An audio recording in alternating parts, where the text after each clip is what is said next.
Welcome, everyone. Today I have Antia and Brody Boyd, who have been helping thousands of successful men and women all over the world create amazing, happy, loving relationships quickly and without loneliness or frustration or disappointment for over 20 years.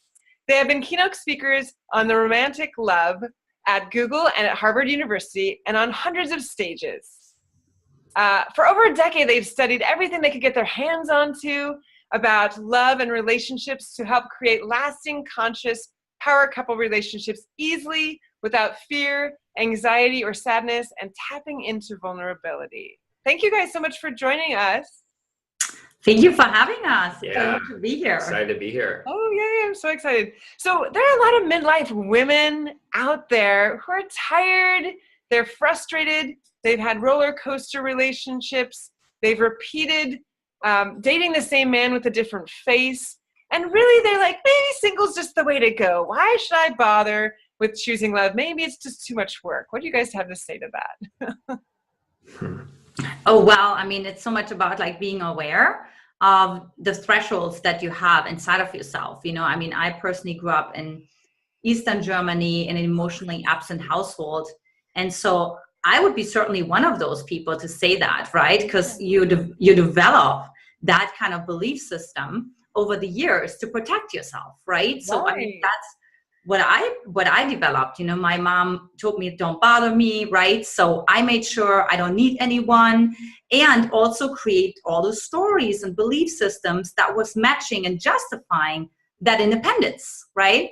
And so, and just like it is for the women that you just talked about, you know, for me, I just attracted a lot of emotionally unavailable men. Again, a self-fulfilling prophecy, right? And you attract a mirror into your life. Like, so when you're emotionally unavailable, guess what? You attract emotionally unavailable men, or men who are conflicted emotionally inside of themselves, into your life. And so they call it that way, really. But when I always ask them, well, what are you attracting? Who are you attracting, right? They will say, well, they just like drop off the earth. And so that was like true for me too, right? So I think that's like a big piece to know. Mm-hmm. Right. Yeah, and I think the same for me too. It was learning to see my own value myself, because I had been broken up with my first relationship, my first love in college. She left me and I was very depressed, and I had to, my heart kind of cracked open in that moment. I had to realize for myself that what I really wanted, and being clear on what you want is definitely a key for that. But then to start to believe that you deserve it, that it's possible. And that's when I started my journey, just like Antia, of studying everything I could get my hands on. We both went through this journey of studying hundreds of books and working with mentors and going to workshops that helped us to figure out why we had these same internal blocks inside of our own minds and hearts and minds, and able to clear those out so that we could find each other, and we attracted each other.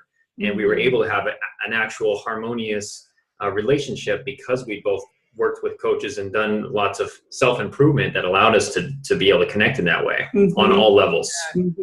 So that's wonderful, because then you could attract this. Both of you say you've done so much work and so much reading and learning that then you wanted to vibrate at that same level and draw that same type of person to you. So then here you are sitting in front of us, having done exactly. It was a journey. Yeah, we both we met in Hawaii. We were both living there at the time at a workshop. Actually, we were both at a workshop. But we were not living at the workshop. No, we weren't living at the workshop. We were living in Hawaii. And but sometimes it felt like we were living in the workshops. They were always in workshops. I know, they can be long. But yeah, we connected really quickly, and we were able to really connect on an authentic way, in a vulnerable way, because we'd kind of removed some of our internal blocks over the years that were caused from our childhoods. And I grew up with a controlling mother, so that was part of my blocks as well, that why I had struggles in my romantic relationships. I was what you might call an emotionally unavailable man, emotionally avoidant, because I didn't ever want to be controlled by a woman again, because of my childhood, having a very controlling mother. So that was my journey. But yeah, we met in Hawaii, and we were both able to connect, and went to different events and kissed under the Hawaiian moon at one point, the first date that we met. And yeah, and the rest is history. And he told me right away that I'm the girl of the story. You know, that's so many times also what I tell women, like when you become congruent inside of yourself, I got a man who was so congruent inside of himself that he just put all eggs in one basket. The first night he met me, right? And he told me like, you're the one.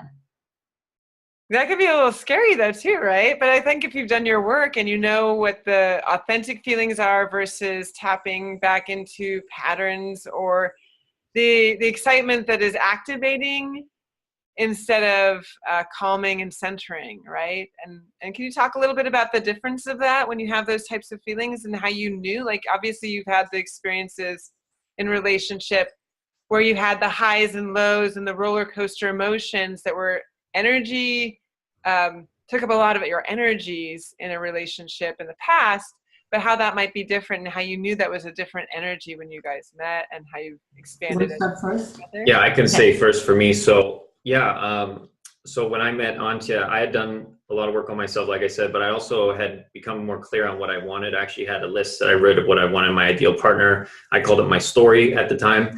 And so when I met Antia, and after hours of being together, it wasn't that long. We were together maybe like 2 hours. 2 hours of hanging out together, having conversations about deep things. And I just realized that all of those things that were on my list were there. We had an emotional connection, intellectual connection, spiritual connection. I was attracted to her. And so she was physically, like all of it was lining up. And I felt like she was emotionally available. She was being vulnerable with me as well as she was being herself. There wasn't any weird guards up or she was trying to pretend to be something that she wasn't. And so I told her in that moment, I just realized like, wow, you're the girl from my story. And I also told her shortly after that, I said, we have a huge responsibility to humanity. And I think it's because I realized in that moment also, because part of what I was looking for too was like a power partner, like a power couple relationship where we can come together, help each other to grow, but then also being able to help others as well and inspire other people as well and change the world. And so I could kind of foresee back then that we were going to be doing all this work together that we've been doing for the last many years that we've been working in 4.5 years we've been married, that we're going to be helping singles and helping people find their amazing relationships as well. So changing the world, that was all kind of what came up for me. I just felt it in the moment. I didn't make it a huge deal, but I recognized it. Which I think that made it easier on her, that I wasn't like, I didn't then propose to her, but it was a slow process, but I could recognize it when it was there. You didn't go like on one knee. Not that night. Not that night. And I suppose when you've done all this work, when you have the person showing up for you who you feel is your mate, it isn't scary because you know that that's what you've been calling in, and it's exciting in a centered, grounding, making your world better kind of a way. Yeah.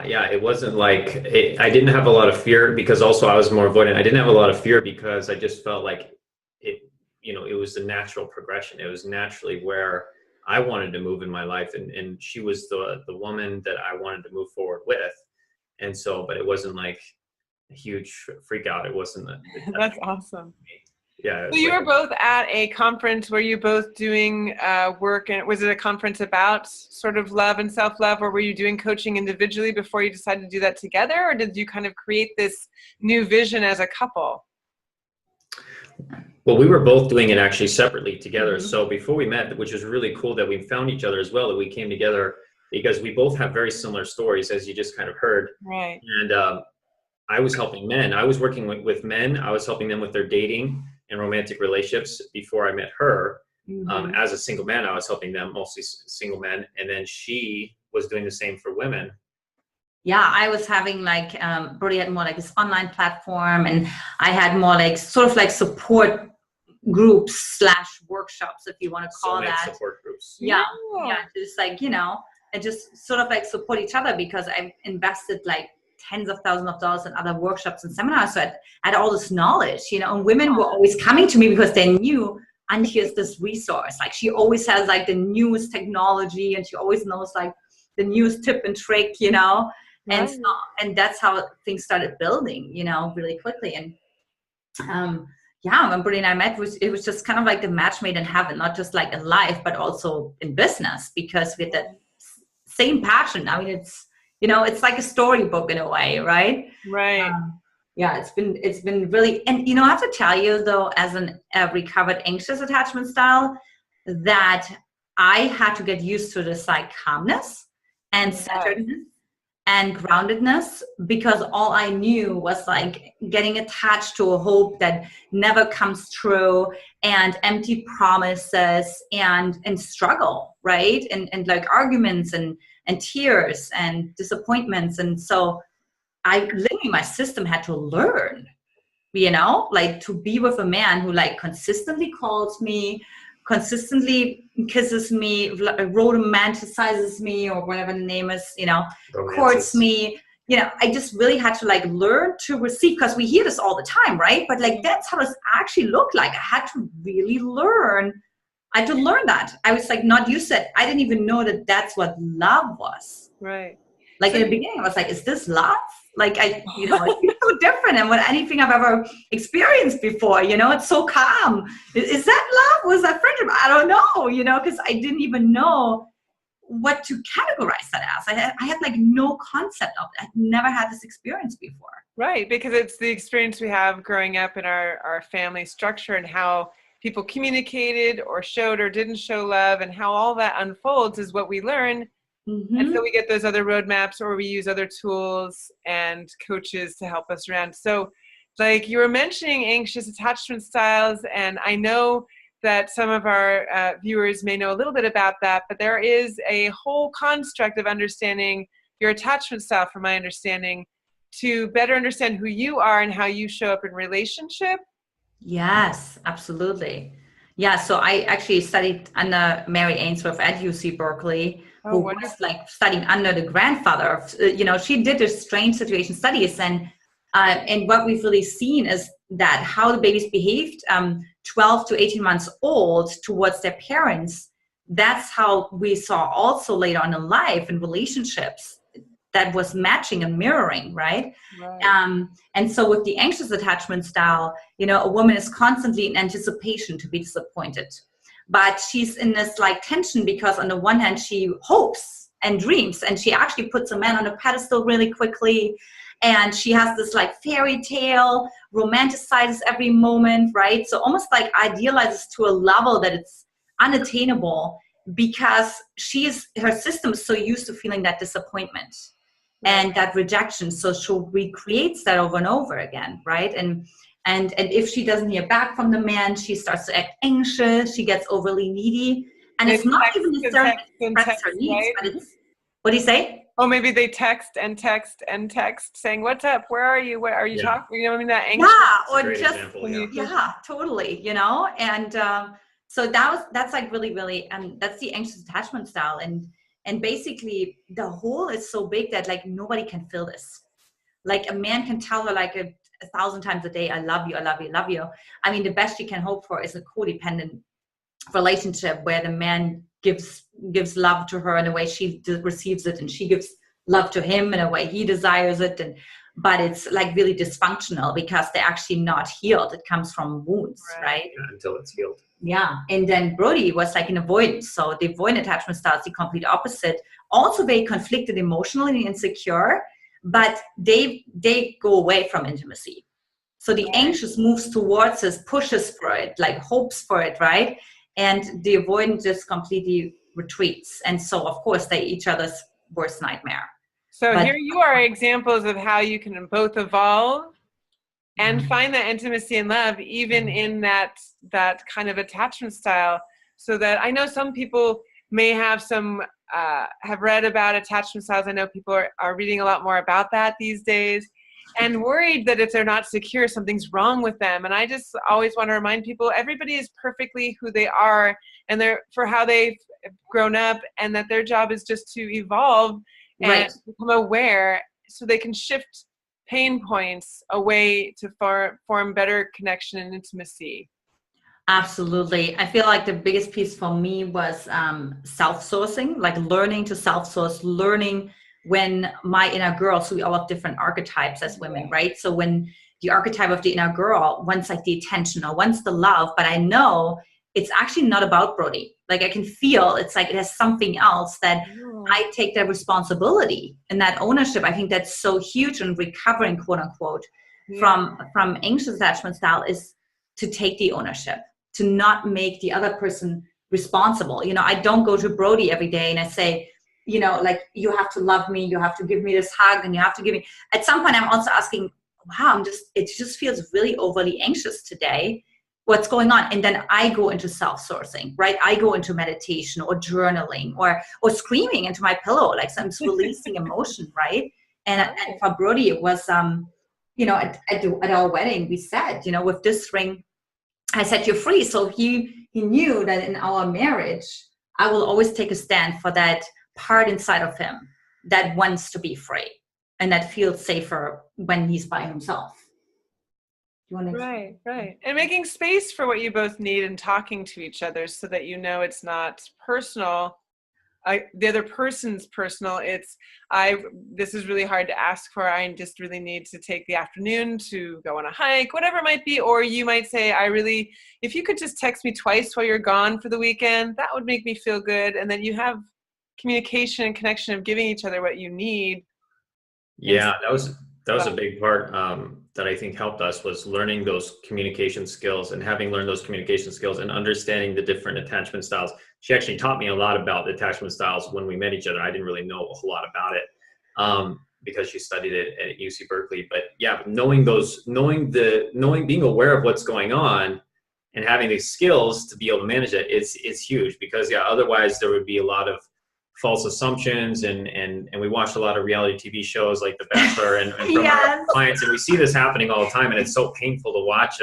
It's painful. The lack of awareness plus combined with the lack of skills, it almost makes having a happy relationship impossible. Yeah, totally. Yeah, a lot of sabotage. Yeah.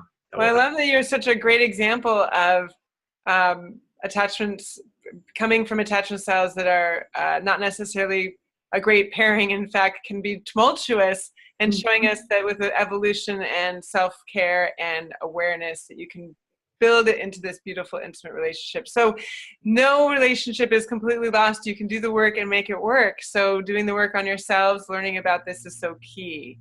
Absolutely. And I feel for me, it was like relating to that anxious part of me in a confident way. Really had Brody be attracted to me, because like I wasn't like apologizing for it. Like I was saying, well, this is me, basically take it or leave. I didn't say that, because that's I don't recommend women saying that. No, but it goes along with valuing yourself too. Yeah, exactly. Right. That I just knew who I am, and I knew I'm not going to act as aloof as they say you're supposed to be in cosmopolitan, what have you. Right. I knew that this is never going to be possible. Right. That in this lifetime, I have to acknowledge those needs, and I have to find a balance between like satisfying that for myself. But it was coming from my desire to grow. I always wanted to find a partner I can evolve or play evolve with, like playfully evolve, right? Because it's not supposed to be a serious like thing.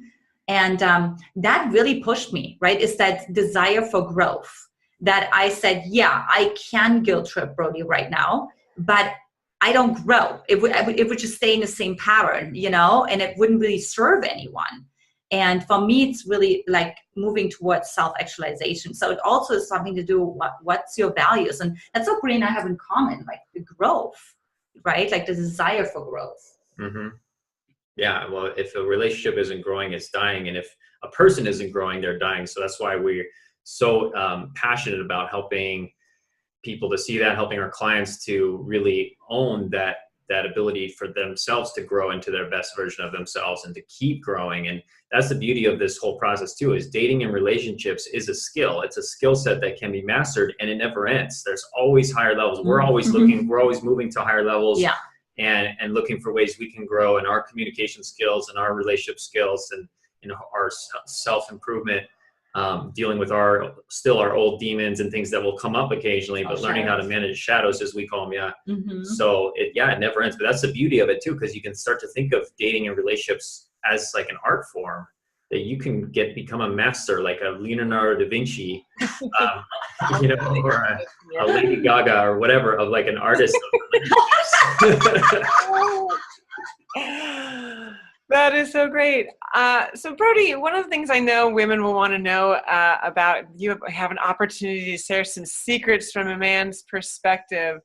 Mm-hmm. When women have consistently only had men show up that aren't conscious, don't do the work, live in this wounded child state. Can you tell us about the men you've worked with, and that they're giving women here, the midlife women here, hope that there are men out there who are conscious and doing the work that they can meet? Yeah, totally. Because I've had a lot of experience with different types of men as well in the last 13 years that I've been working with men. And actually now mostly women come to us. So many women come to us. We mostly work with women now, although I do still have a couple men that I work with at a very high level. But I help a lot of our women as well. And so what I've seen with men is that men in general, there's a lot of things I tell women. So when women ask me about how can I attract more conscious, available men, or how can I help the man that I'm already in a relationship with to be more of what I'm hoping he'll be, more conscious, more aware, more available, like you said, the answer is really starting with yourself. And so there's really, in any relationship, there's 200% responsibility to be divided amongst the two people. So it's really not about taking a 50-50 approach to relationship. It's about 100%, 100%. And so if you take 100% responsibility for yourself and asking, well, why am I attracting this certain type of man or not attracting a certain type of man? Or why is this dynamic? How am I contributing to creating this dynamic in my relationship where my partner is withdrawing, or he's not stepping up, or he's not meeting my needs? Like, to look at yourself to see what is that, because we live in a universe of duality and of polarity, really. And so wherever there's a north, there's a south. Whenever there's a light, there's a dark. There's polarity to it. So in relationship, that's the same way it works, is that if you're attracting certain types of behavior in men, or certain types of men to you, or lack thereof, there's something inside of you that's either not healed yet, or it's pushing that away. Part of you may be actually pushing that away, that which you say that you want a masculine man, or a responsible man, or an open man, or available man. There's something inside that's blocking it. Because that's what I see with the men that I work with as well, is that they have those same challenges, which are when they're attracting certain types of women, but also when they get with women that are a certain way, they actually start to become a different version of themselves. When they meet, like when I met Antia, I was actually much more avoidant with different women that I was meeting. But when I met Antia, not only was I not pushing her away, but I actually said, you're the girl for my story, and we have a huge responsibility to humanity. So she actually, because of who she was, she brought out a different version of myself that may not have shown up with another woman that I was dating or that I was with. So that's what I tell the women in our group, in our programs, and that come to us, is that you can change what you're attracting by changing what's inside of you. And because of the law of polarity, it's like a law of nature. As soon as you change, the type of men you start to attract changes. That's amazing.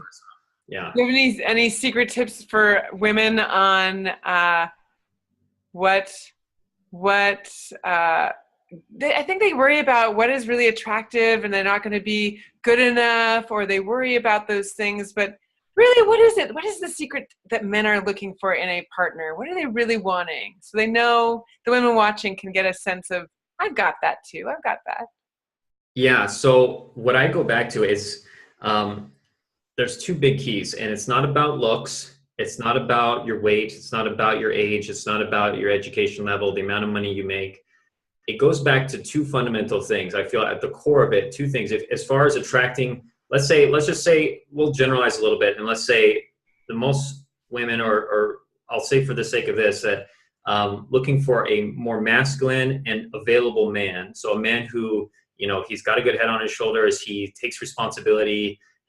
He can be a protector, a provider, a leader even, like in a dance. So we'll say a masculine, available man. What a masculine, available man is looking for is the opposite of that, or the complement of that, which would be a feminine, but then also available woman. So there's ways that things complement, but then there's ways where things need to be the same. So that's the way the attachments theory works, is that to attract an available man, you need to be available yourself. To attract a secure man, you need to be secure yourself. Now, to attract a masculine man, a man who wants to take care of you, who wants to be a provider, protector, be your hero, that's where the opposite of that is going to be needed, which is feminine energy. And so that's a lot of what I talk to with our women is creating that feminine energy, creating that opposite to what you're wanting to attract, which often involves a lot of what Antia talks about is vulnerability, surrender, trust, the ability to receive. There's a lot that goes into it. But receiving is huge, right? yeah, I think is huge because a masculine man wants to give. He wants to make you, a masculine man will want to make you happy. He'll want to give. He'll want to open the door for you. He'll want to do those kind of things. But if a woman's not willing to receive that, if she brushes it off, or she's unappreciative, or she actually even, some women even will demean men for that, or they'll criticize them, or they'll, so that's in essence, they're blocking that. And so their energetic system is literally saying, go away. I don't want that. I don't want you to do things for me. So then of course that man is either not going to be attracted to that woman, or he's going to do it for some other woman who will receive it and who will appreciate that energy in her life.